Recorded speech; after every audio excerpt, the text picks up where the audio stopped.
කන්ද විජිත අපේ නායක ස්වාමීන් වහන්සේ තමයි මේ ඉන්න. උන්වහන්සේගේ අවවාද අනුශාසනා පරිදි තමයි මේ සියල්ල. මේ ඕගොල්ලෝ මේ ඔක සුද්ධ කරලා හැදේ පාණ්ඩිය කියන මණ්ඩවල මල්ලිකාරාම විහාරස්ථානයේ තමයි මේ කටයුත්ත සිද්ධ වෙන්නේ.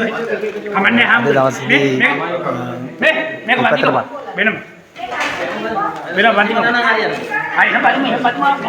ඇයි මේ එකට දෙක ගානේ බැලලා පොඩි අයියෝ ඇයි ඒකට ලොකු වැඩි කොහමද කරා දෙන්නේ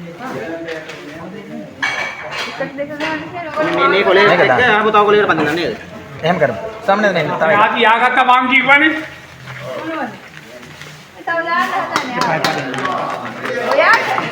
ආ ගාලා එන්නකො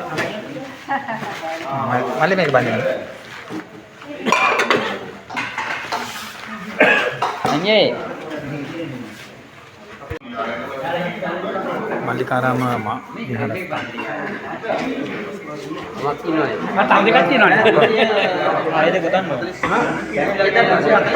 අනේ කොළ දෙකක් අරන් මේකත් උතන්නකෝ මේ ටිකක්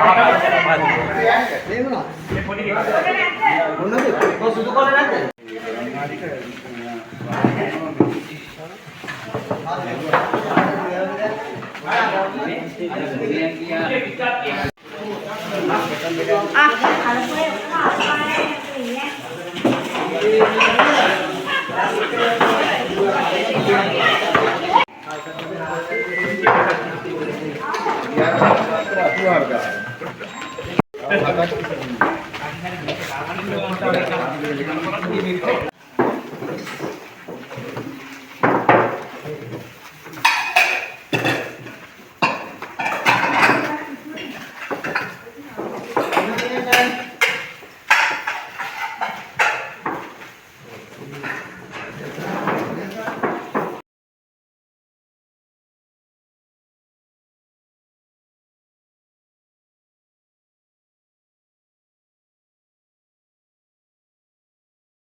Mati dah.